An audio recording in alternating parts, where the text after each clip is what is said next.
In this video, we're going to attempt to make the switch from these plastic steering links to the CCxRC brass steering link set. Stay tuned and watch out for some tips and some crawl video at the end.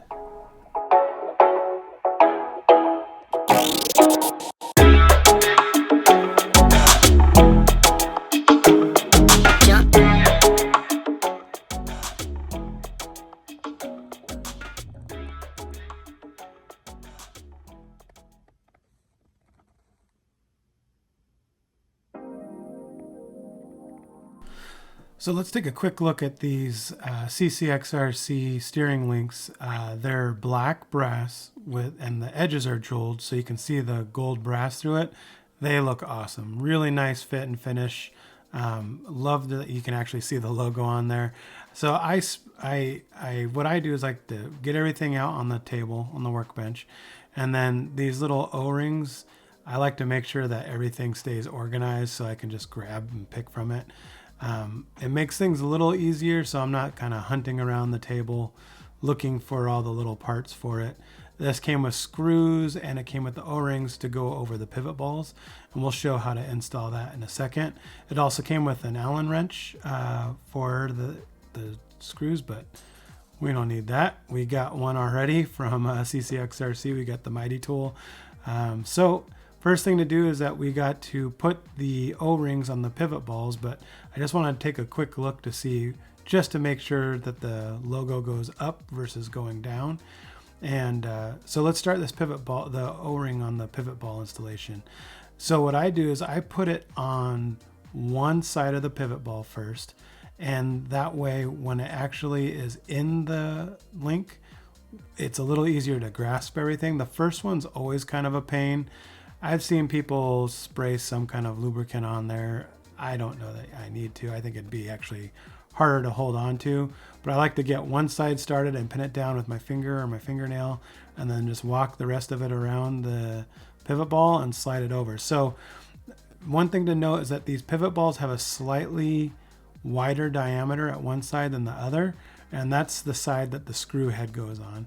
So just for clarity, I sped this up a little bit, just so we didn't have to sit there and watch me put O-rings on pivot balls all day. It's not really that hard of a process. It takes a little bit of time and getting used to. Once you get one done, it's a lot easier to get the rest of them done. So like I said, be mindful that one side of the pivot ball has a wider diameter than the other, and that's where the screw head goes, meaning that it'll make it so that it won't be able to pull out if the wider end is at the top where the screw head is.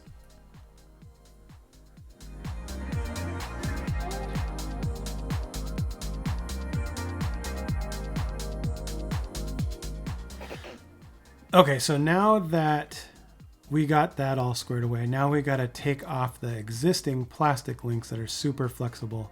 So on the knuckle, I'm going to take the first side off. You can basically do all this and leave the knuckles on and leave the servo on. It just takes a little bit of like thinking ahead. So I took this one off first. Make sure it unscrews all the way out. And then the next one, I'm going to do that on the same thing, pull it all the way out. And then you can actually you don't have to disconnect them from each other. The steering link to the actual, I guess, link that goes from knuckle to knuckle.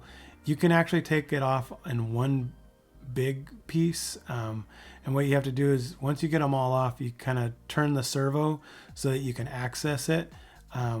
One side or the other. I think the driver side makes a little bit easier to access, and so I can back it out from this side, and it just makes things a little easier where I can just take it all off in one piece.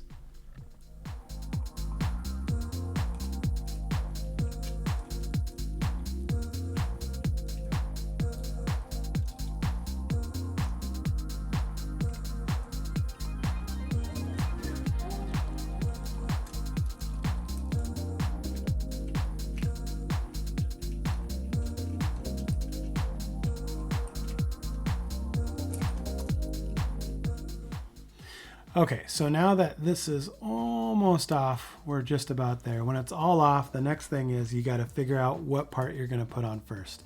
So do you put on the link that goes in between the knuckles, or do you put the link on with the steering or from the servo? I think I'm going to put the link on from the servo first, just so it makes it a little easier to reach everything.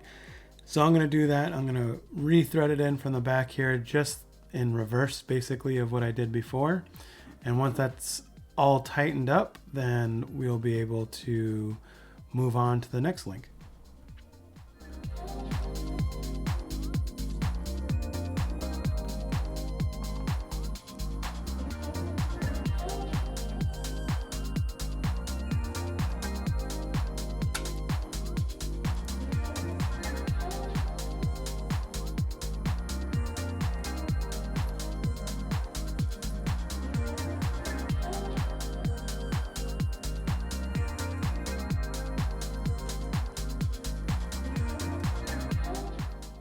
So it's very important on these brass pieces especially to make sure that you don't cross thread.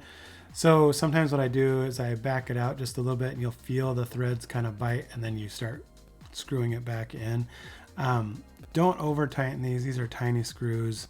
You're either going to strip out the brass or you're going to strip out the screw head. So use caution when doing it. You know, remember that it's not a huge truck, not a lot of weight, so you don't really have to do it super hard or get it overly torqued down. Just make sure it's not going to go anywhere. Now the next thing is something for debate. I've heard people of putting Loctite on this. It's not really for me at this size on 10 scale crawlers where I'm doing really long runs and doing long trails, that kind of thing. I'll go ahead and throw some Loctite on here, but because the screw is so small itself, I think you run the risk of stripping the screw or even breaking the screw. So I'm not a fan on it, but let me know, do you put Loctite on your stuff? If you do, what kind of Loctite or thread locker do you use? I have the CCxRC stuff. I like it. I use a lot of the kit Loctite. It works great. But there you go.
So last thing what I'm going to do here is I'm going to attach the steering link. It wasn't all the way tightened down to begin with on the servo end, so I'm going to put this one on, screw it all the way down, get it to make sure we're on the right hole on the servo horn. I know Tony loves these white servo horns, but I'm going to have to paint this one out after I'm done. And it looks like we're getting pretty good, so I'm going to tighten everything down, call it good, and start the crawl.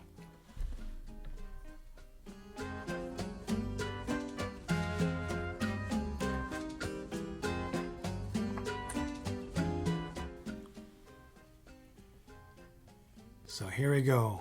First voyage out with the new steering link. I just want to make sure. The thing about running a servo that has all the power that either the Mighty Chihuahua or this Reefs one does is that those plastic links flex a lot under a load, and I just wanted to kind of eliminate that, and it looks like it's doing the job.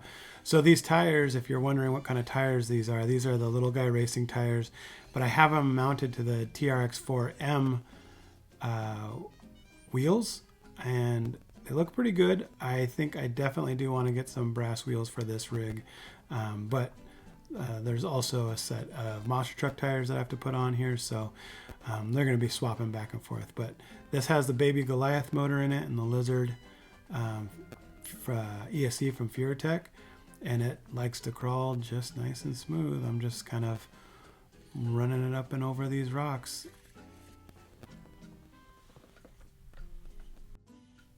Well, amigos, if you made it this far, I appreciate it. Thank you for watching. Leave a comment. If you like this kind of stuff, subscribe. Maybe you like it. But hey, I hope to see you back. If you like this kind of stuff, let me know. If you want to see some more tent scale how-to, let me know. I'm excited to share it with you. And like you know, we drive the wheels off our crawlers. Insert wheel falling off now. But we're just gonna keep on driving. Who cares? Drive it till the wheels fall off, as they say. Have a good one, amigos. Come back for more. I can't wait to do another one for you. Listen to the wheel, not too much.